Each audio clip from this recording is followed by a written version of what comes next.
Cleveland didn't just lose a football game in Detroit. It lost the benefit of the doubt. A 34-10 scoreline on a national stage doesn't ask for explanations.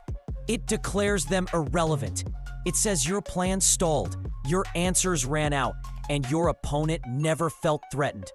That's the bruise the Browns woke up with, and it's why the conversation isn't gentle anymore. It's urgent, because while the Lions coasted, every camera angle kept circling back to the same image. The rookie with the live arm and the big stage resume sitting on the bench, helmet at his side, watching the offense grind to a halt. Fans saw it, players felt it, analysts said it out loud. The question that's followed Cleveland for weeks finally broke through the noise. If the present looks this flat, why keep delaying the future? This isn't just about one bad Sunday.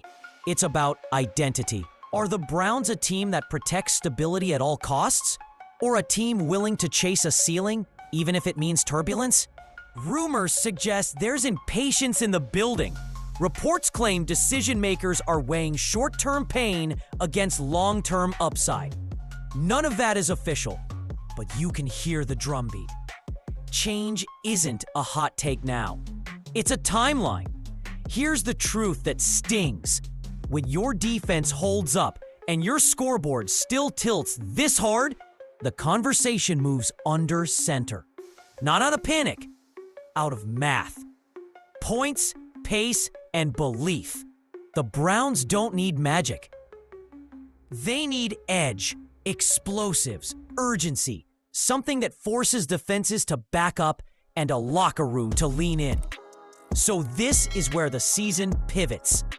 Hold the line and hope the veteran finds rhythm. Or risk the storm and see if the rookie lights the fuse. One choice protects quiet. The other might ignite everything. Which one are you willing to live with? There's no sugarcoating what unfolded in Detroit. From the opening whistle, it felt like the Browns were playing uphill against a team that didn't even need to hit its highest gear. The Lions weren't dazzling, they were methodical. Jared Goff threw for just 168 yards, yet every completion carried the weight of control. He didn't force anything, he didn't chase highlight reels. He just took what Cleveland's defense gave him, and in the process, exposed how fragile the Browns' offensive structure truly is. By halftime, the scoreboard read multiple possessions down. But the story wasn't just in the numbers. It was in the atmosphere. Ford Field pulsed with chants of "We want Shedeur," echoing through the broadcast and bouncing off the helmets of players who could feel the judgment raining down. The Lions smelled blood, and they never hesitated. Jahmyr Gibbs pounded through gaps, shooing up yards and time. Detroit's defense pressured Joe Flacco without exotic blitzes, relying on the simple truth that the veteran couldn't move the pocket or flip the momentum. Meanwhile, Cleveland's drives were defined by sputters. 2 crushing interceptions sucked the oxygen out of any potential rhythm. Even the bright spot, Quinshon Judkins' hard-fought 82 yards and a touchdown, felt like a lone soldier stranded on a battlefield. Every time he gave the Browns a spark, the passing game doused it with mistakes. It wasn't just ineffective, it was demoralizing. And the optics? They couldn't have been worse. Television cameras locked on Shedeur Sanders sitting quietly on the bench, helmet untouched. Expression telling the story no stat line could.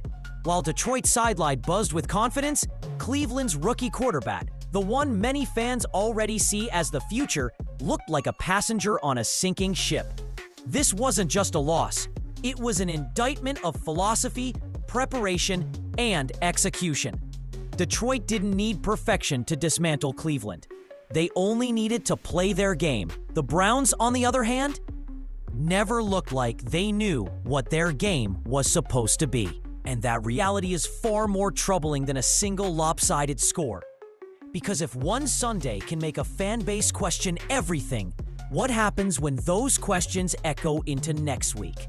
The Browns' collapse in Detroit wasn't simply about losing to a better team. It was about how their offense turned a competitive fight into a hopeless spiral. For all the talent on this roster, the attack looked flat, predictable, and unable to adapt when things started slipping. Joe Flacco's stat line told the surface story: 184 yards, no touchdowns, and 2 crushing interceptions. But the real problem was what those numbers represented. They weren't just missed opportunities.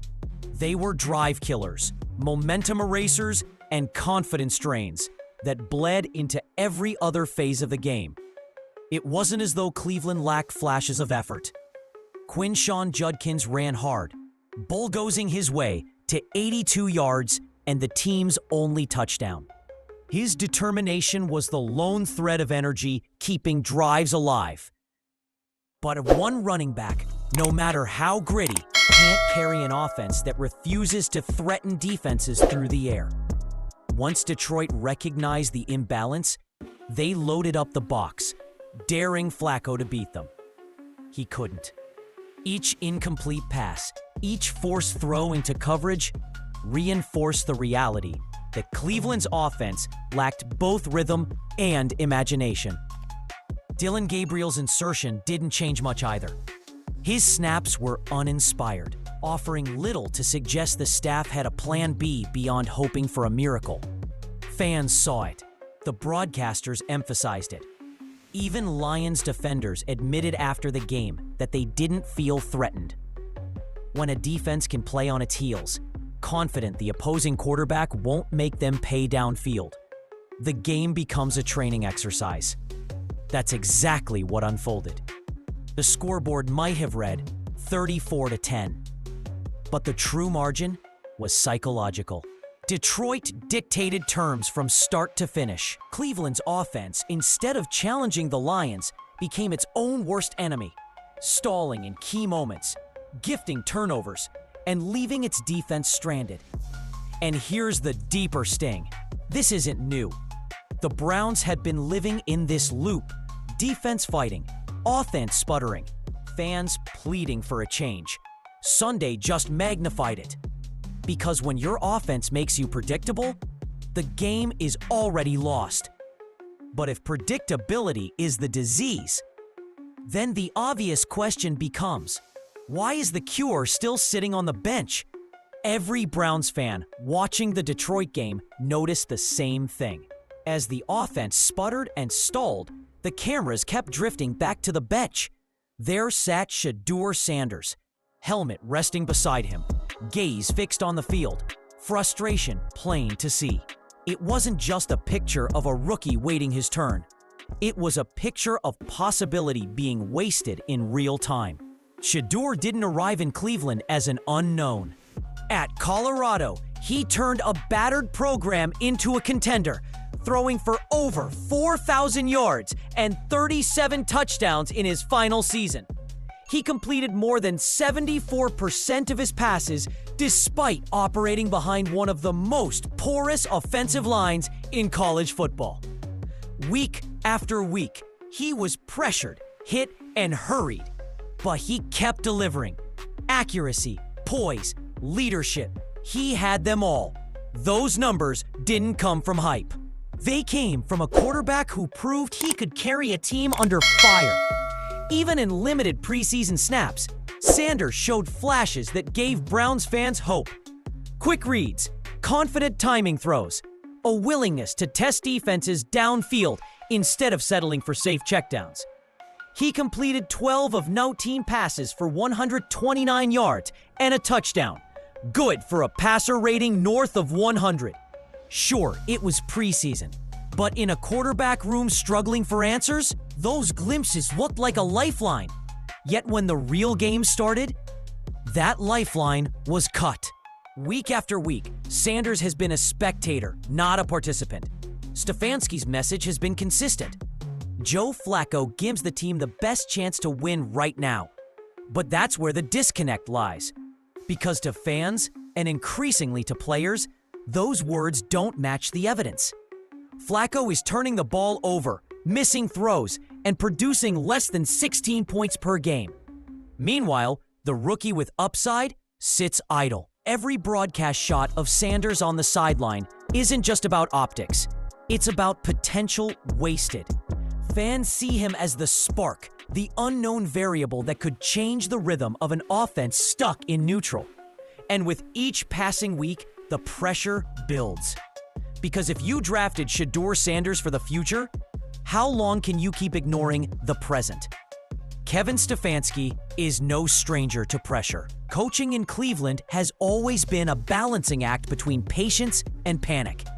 But after the debacle in Detroit, that balance may have snapped.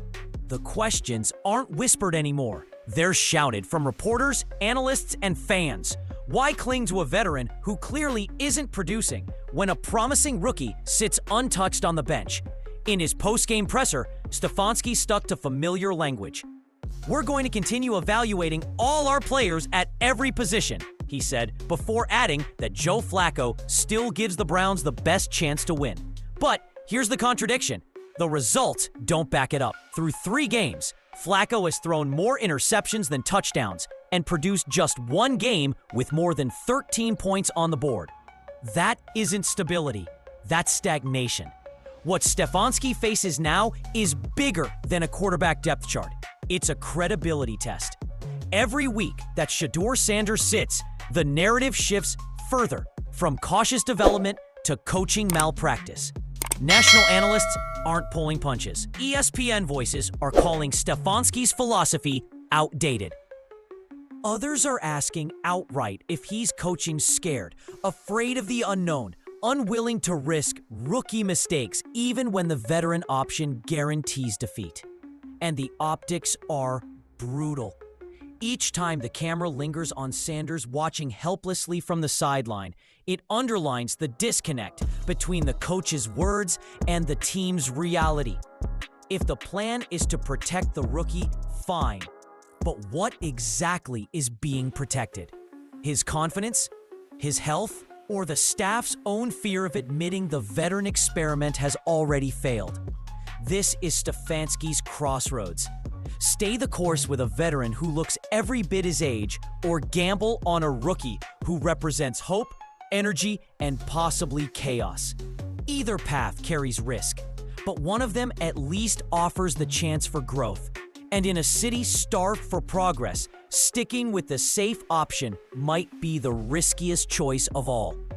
Because in the NFL, credibility erodes faster than leads. And right now, Stefanski's credibility is on the line every single Sunday. The most damning part of Cleveland's loss wasn't just the score. It was how quickly the conversation shifted online. Within minutes of the final whistle, hashtags calling for change started trending. Fire Stefanski posts flooded timelines. Clips of Shedeur Sanders staring from the sideline, jaw tight and helmet untouched, went viral across TikTok and X. Fans weren't just frustrated. They were unified in one simple demand: stop wasting time. Social media has a way of magnifying what fans are already feeling. And in this case, it became a megaphone. Brown supporters clipped together montages of Flacco's turnovers, side by side with Sanders' college highlights, racking up millions of views in hours. One viral comment summed up the mood perfectly. "We've seen this movie for 25 years. Washed-up vets losing games while young talent rots on the bench. When does the madness end?" It wasn't just criticism. It was exhaustion boiling over. Local Cleveland media, normally measured, joined the pile-on. Beat reporters, who usually defend the staff's process, openly questioned why a rookie drafted for his upside hasn't seen the field. National voices cranked it louder. ESPN's talking heads accused Stefanski of coaching scared. Former players on NFL Network wondered aloud if the Browns were sabotaging themselves out of fear of growing pains. Once the media storm gathers this much force, it stops being background noise. It becomes part of the team's story. And then come the whispers. Rumors suggest some inside the locker room are growing restless. Reports claim ownership isn't thrilled with the optics of wasting draft capital on a quarterback who's become a spectator. None of it is confirmed. But in the NFL, perception can become reality overnight. When both fans and media are pointing to the same problem, pressure multiplies. That's the power of the volume button. Once it gets turned up, there's no turning it back down. Every snap Flacco takes now will be dissected. Every stalled drive blamed not just on him, but on the decision to keep Sanders sidelined. The Browns aren't just playing football games anymore. They're playing against the narrative, and right now, the narrative is winning. If there's one storyline Browns fans know too well, it's quarterback chaos. Since returning to the NFL in 1999, the franchise has cycled through more than 30 starting quarterbacks, each one sold as the answer, each one eventually becoming another name on a depressing list. From Tim Couch to Brady Quinn, from Johnny Manziel to Baker Mayfield, Cleveland has lived through every possible version of this dilemma. Draft picks rushed too soon, veterans signed past their prime, and bridge. Quarterbacks who were never strong enough to hold the bridge. That's why what happened in Detroit feels less like a single loss and more like deja vu. Fans have seen this movie before, a defense capable of competing, an offense stuck in neutral, and a coaching staff unwilling to gamble on youth when the veteran plan is already sinking. The pain here isn't just in the score, it's in the repetition of mistakes that echo across decades. The cruel irony is that Shedeur Sanders represents exactly what Cleveland has rarely had. A young quarterback with genuine upside, big game experience, and the poise to handle pressure. At Colorado, he proved he could change a program's identity overnight. But instead of letting him learn by doing, the Browns risk repeating history, burying promise under the weight of safe decisions. The Lions game threw that history into sharp relief. Watching a veteran like Jared Goff methodically carve up Cleveland's defense only highlighted the contrast. One franchise trusted its quarterback to run the system, while the other kept its rookie sealed off, terrified of growing pains. Browns fans aren't just asking why Sanders isn't playing. They're asking why the team seems determined to recycle old mistakes. History has a brutal way of haunting teams that don't learn from it.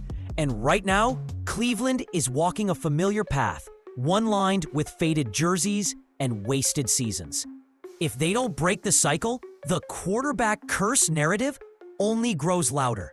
Because in Cleveland, it's never just about the quarterback you have. It's about the quarterbacks you never gave a real chance. And unless something changes, Shedeur Sanders could be the next chapter in that same tired book. When analysts went back and studied the Detroit game, one thing became obvious. The Lions didn't need trickery to dismantle Cleveland's offense. They didn't roll out exotic blitzes or risky coverage schemes. They played straight-up football, rush 4, keep coverage tight, and dare Joe Flacco to beat them downfield. The bet paid off. Flacco couldn't stretch the defense vertically. And when he tried, the ball either sailed late or ended up in the wrong hands. Detroit's defensive coordinator Aaron Glenn built the perfect blueprint. Crowd the short routes, compress the field, and wait for the mistakes. By forcing Flacco to throw under pressure, they cut the Browns' passing game in half. Without a credible deep threat, Cleveland's offense shrank into checkdowns and short gains that never scared anyone. That's why even Judkin's gritty runs felt wasted. Detroit never felt forced to respect the passing game. The tape also showed something more troubling, a lack of offensive rhythm. Cleveland's drives looked disjointed, play calls predictable, and tempo sluggish. It wasn't just about execution, it was about philosophy. Stefanski's game plan leaned on caution when the scoreboard screamed for urgency. That combination, an aging quarterback with limited mobility and a conservative script, made the Browns easy to defend. Detroit simply dictated terms. And then there was the visual contrast. Jared Goff didn't have a monster stat line, but he was decisive, quick reads, accurate passes, and trust in his receivers to move the chains. His efficiency underscored Cleveland's inefficiency. The Lions weren't flawless, but they never looked rattled. The Browns, on the other hand, looked like a team second-guessing itself from the opening snap. This is where the conversation loops back to Shedeur Sanders. A young quarterback with mobility and accuracy forces defenses to account for more. He opens up deep routes, keeps safeties honest, and punishes teams that load the box. Detroit exposed how narrow Cleveland's offensive identity is right now. Without a spark, without unpredictability, the Browns are easy to script against. And in the NFL, once defenses know your tendencies, every game feels like a replay. The question is, will Cleveland adjust before the season slips into reruns? The Browns don't just have a quarterback debate, they have a timeline. In the NFL, every week matters, and each game you lose while clinging to a broken plan is another week of momentum you can't get back. That's why this moment feels like a fork in the road. Cleveland can either double down on Joe Flacco, hoping the veteran suddenly stabilizes, or they can pivot to Shedeur Sanders and accept whatever turbulence comes with playing a rookie. Both choices carry risk, but standing still might be the most dangerous option of all. The first path, stay the course, offers familiarity. Stefanski knows what he's getting with Flacco. Limited mobility, flashes of experience, but also turnovers and low scoring output. The upside is minimal. The downside, obvious. It's the safe choice, but it's already cost the team 2 blowouts in 3 games. Fans have lost patience, and every stalled drive makes the boos louder. The second path, handing the keys to Sanders, offers something different. Juice, unpredictability, and upside. There will be mistakes, no doubt. Rookie quarterbacks make them. But there will also be growth, energy, and maybe a spark that the locker room can rally behind. And for an offense ranked dead last in scoring, even a spark could mean everything. The third path is a hybrid, easing Sanders into packages that highlight his mobility and quick passing, while keeping Flacco as the fallback. It's less dramatic, but it risks sending the worst possible message that the staff doesn't fully trust either quarterback. Half measures rarely satisfy fans or players. Whichever path the Browns choose, the consequences are immediate. Stick with Flacco, and more losses will mount.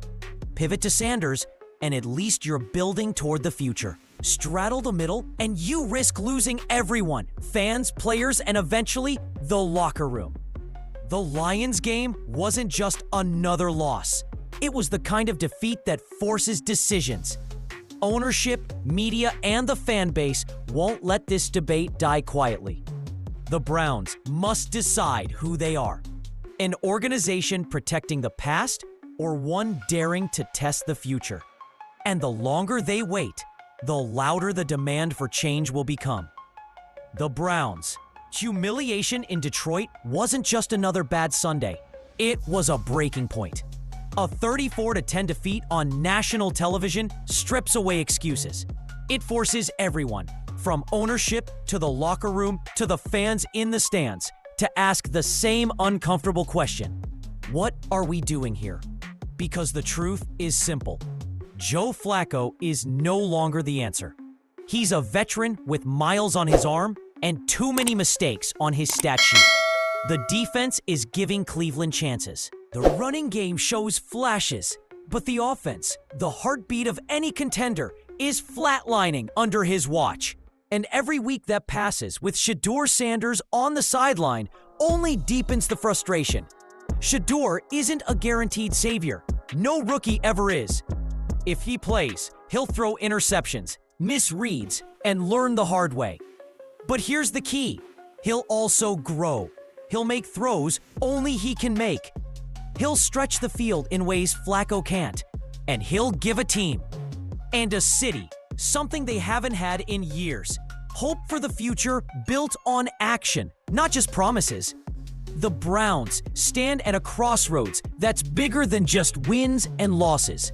It's about credibility. It's about whether this organization is willing to break free from a history of conservative decisions and wasted potential. Fans know the story too well. Draft picks left to rot. Veterans leaned on long past their usefulness. And seasons slipping away because the team was too afraid to take a risk. Now, the choice is unavoidable. Stick with the past and risk losing the present, or embrace the future and let the chips fall where they may. Either path carries consequences, but one of them at least offers growth, development, and a chance to finally rewrite Cleveland's tired quarterback narrative. The Lions didn't just expose the Browns, they exposed their indecision. And in the NFL, indecision is deadly. The next move will define the season, the locker room, and maybe even the head coach's career. Cleveland can't hide from it anymore. The future is waiting on the sideline. The only question left is, how much longer can they afford to keep it there?